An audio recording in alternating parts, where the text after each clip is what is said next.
دیکھیے یہ واقعات جو ہم آپ کو بتانے لگے ہیں چند ایک واقعات، اس لیے کہ مسلمان کوئی وہاں تھے نہیں جو ان کی گواہی دیتے.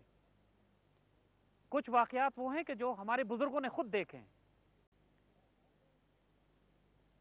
اپنے بزرگوں سے پوچھئے کہ جو دہلی سے ٹرین میں بیٹھتے تھے لاہور آنے کے لیے،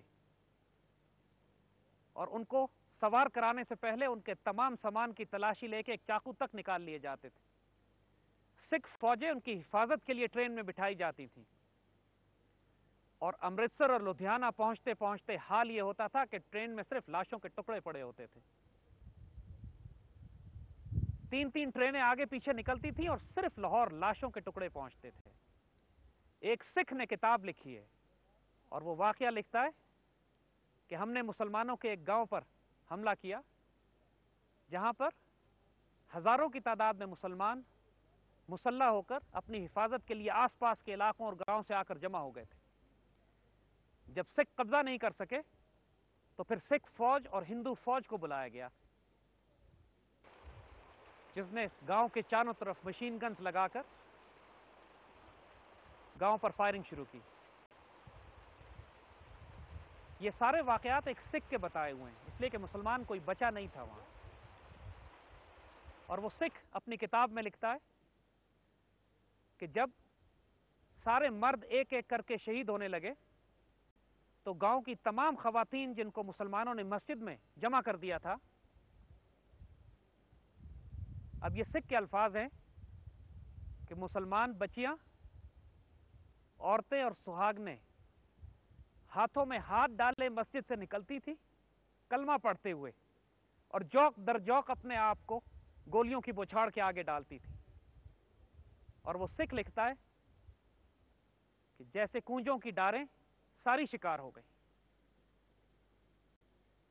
مسلمان بچیاں کلمہ پڑھتے نکلتی تھی، ہاتھ میں ہاتھ ڈالے اور اپنے آپ کو بے درے گولیوں کی بوچھاڑ کے آگے ڈالتی تھی کہ ہم زندہ ان کے ہاتھ نہیں لگیں گے.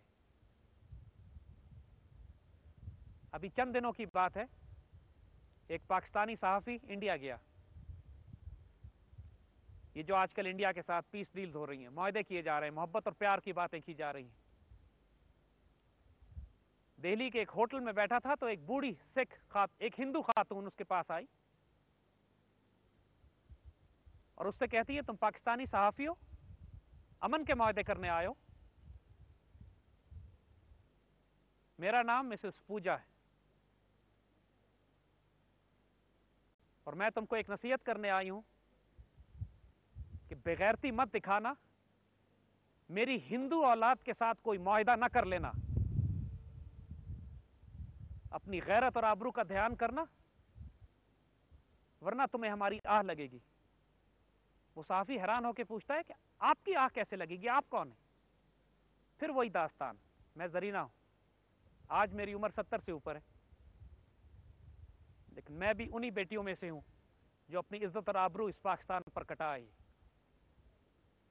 اور دیکھو میں اپنی ہندو اولاد کے بارے میں تمہیں نصیحت کرتی ہوں، خبردار ان کی باتوں میں مت آنا، یہ تمہیں بیچ کھائیں گے،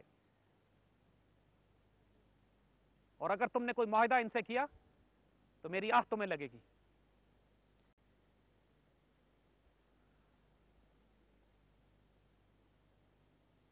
یہ واقعات صرف قصہ نہیں ہیں،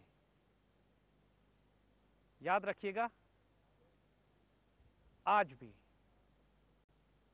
ہماری لاکھوں نہیں تو ہزاروں بیٹیاں. ایک واقعہ ہم آپ کو اور سناتے ہیں. ایک مسلمان کچھ عرصہ پہلے پاکستان کے قیام کے کچھ عرصے کے بعد کسی کام سے لدھیانہ گئے، اور لدھیانہ میں ایک مسجد میں نماز پڑھ کر جب باہر نکلے تو دروازے پر ایک سکھ عورت ایک چھوٹے سے بچے کو لے کے کھڑی تھی اور ان سے کہتی ہے بابو اس پہ ذرا دم کر دو. اب وہ چونکہ مسجد کے اندر آ گئی تھی تو ان صاحب نے ذرا غصے میں اس سے کہا کہ مائی پیچھے ہٹو، یہ مسجد ہے اور تم سکھ عورت ہو.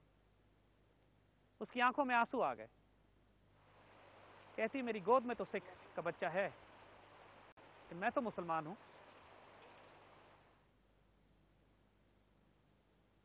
اور کیا تم میرے بچے کو دم نہیں کرو گے؟ اب ان کو بہت زور سے ان کے وجود کو ایک چوٹ آئی. اسے کہتے ہیں بہن چلو میں تمہیں پاکستان لے چلوں. وہ ہماری بہن جواب دیتی ہے نہیں، وہ ایک پاک سرزمین ہے، اب میں ناپاک